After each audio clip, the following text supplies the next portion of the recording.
Hi, hello. In this series of lectures, we are going to talk about chapter 2 of this book titled as Atoms and the Periodic Table.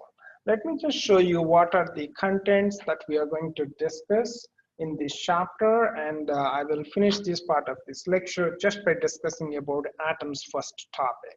And I will make 6 more videos for each one of these subtopic that you can find.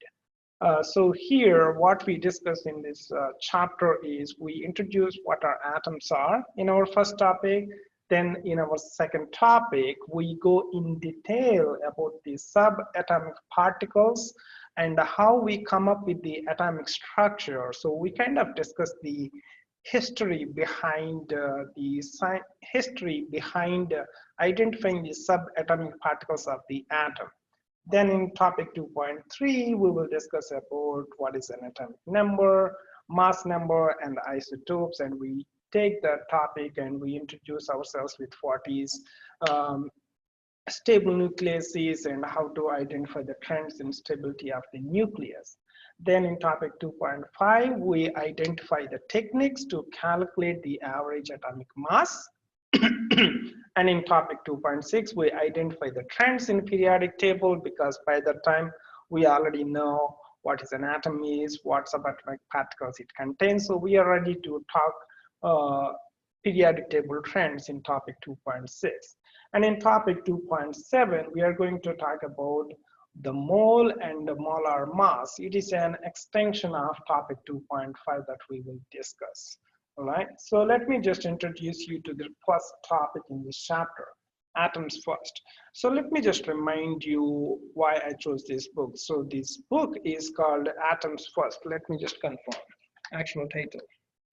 So the title of this book that we are using is called Chemistry Atoms First. I am a favorite of this model because in this book, we introduce ourselves first with the macroscopic particles, and we build up our knowledge from the smallest form of particles, matter, and we learn ourselves from in increments of knowledge from smallest form of matter to atom, and how atoms make compounds, and how to calculate the average masses. Then we apply our knowledge on the macroscopic particles, like applications in what are gases and thermochemistry, those kind of topics. So this is an interesting and novel approach that I'm a big favorite of, because it eases you into the learning of chemistry rather than put so much burden on you. So let's just discuss simply starting with the atom and what is an atom is made up of, and what are the definitions of an atom. So an atom is the smallest quantity of matter that still retains the properties of matter. So what we discussed about matter definition in our last chapter is matter is anything that occupies mass and has volume. Anything that has mass and occupies volume or space, you will say. So an atom, what we are saying is, it is the smallest form of matter that you could identify that still holds the properties of matter, like it occupies some mass and holds some volume when it occupies that. So an element is a substance that cannot be broken down into two or more simpler substances by any means. Just like if it is an atom, you cannot broken down into any more simpler substances. Like if you have an element or atom gold, can you divide gold into further substances? No, you cannot. Gold is the simplest form of matter, or it is the smallest form of element that you can find. So just like that, element oxygen is the smallest form of matter, and helium is the smallest form of matter. So you cannot further break them into any more pieces.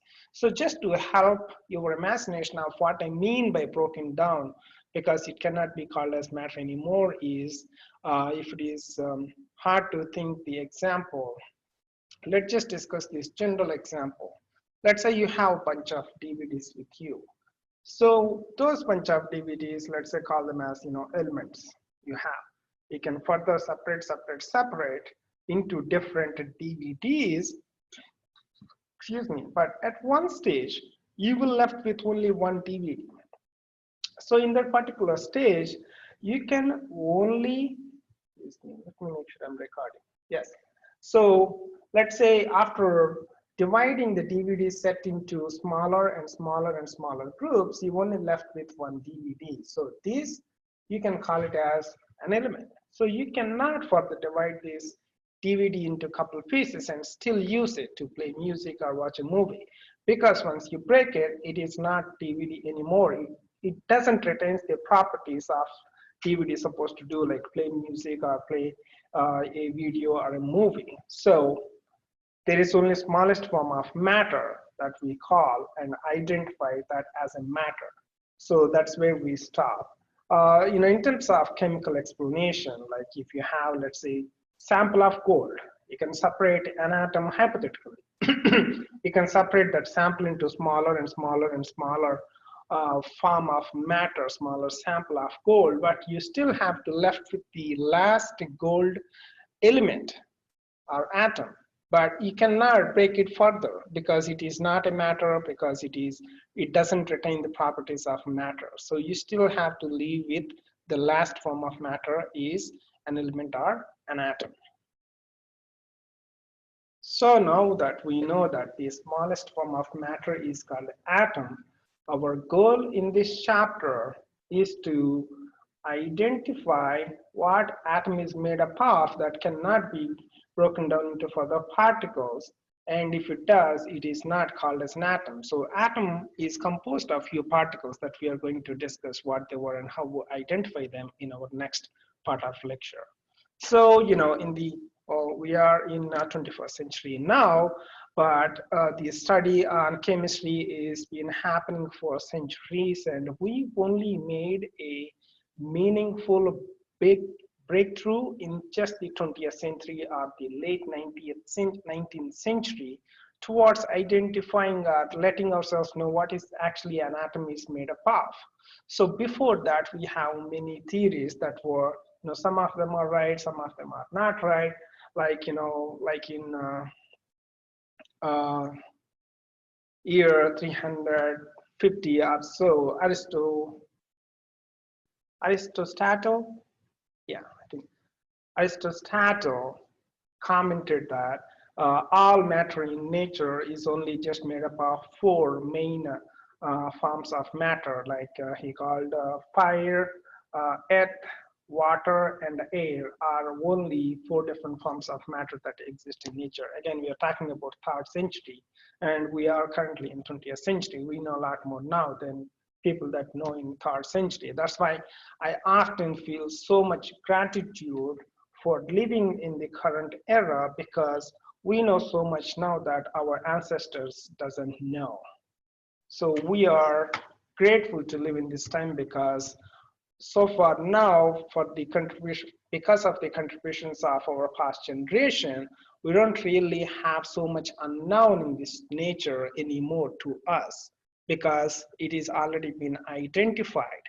And what we are currently doing is we are taking it as a known matter form as an advantage and innovating things for the, for example, technology or internet or the tools that we are making, all of these things, right? So I just feel grateful for living in this generation, just like me. If you want to know how our past generations struggled in identifying and how we come through, this and next lecture are your perfect resources. So let's just say Dalton, so one of the great scientists, so he said that atoms, of which all matter consists, are tiny indivisible particles. So he's partially right, not completely wrong.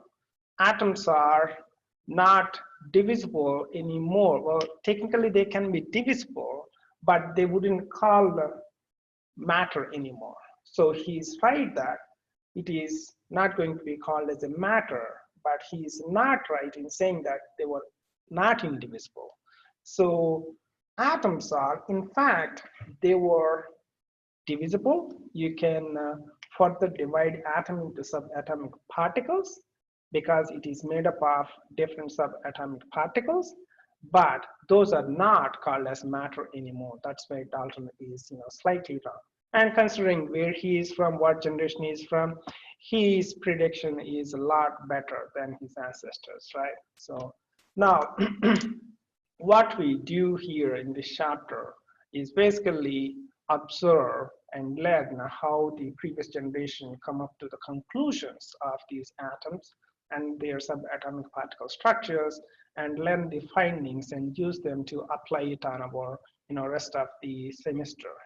So let's get back to the lecture. So the nature, number, and arrangement of subatomic particles determine the properties of atoms. Okay, listen again. The nature, number, and arrangement of subatomic particles determine the properties of atoms, which in turn determine the properties of all materials. Now in this generation, we already know difference from one type of material to another type of material, right? Like the difference between water and a cooking oil, right? So all of these, and the difference between rock and maybe a bread, they were made up of different types of particles and different arrangements. So these things are happening to that particular matter because of the, simply the number of subatomic particles present in an atom and how they were arranged and how they were connected. So our job is to, learn all about it. So that's where we will start. We will start examining the structure of atoms, first thing to do, and the tiny subatomic particles atom contains, starting the next part of the lecture. So our goal is to learn everything about what are the subatomic particles present in an atom and how they were arranged in the atom and how they were influencing the behavior of the atom. So once you know how they were arranged inside the atom, and if you know what they were and what is their nature is, you could extrapolate that knowledge into many other topics. That is our goal in this chapter.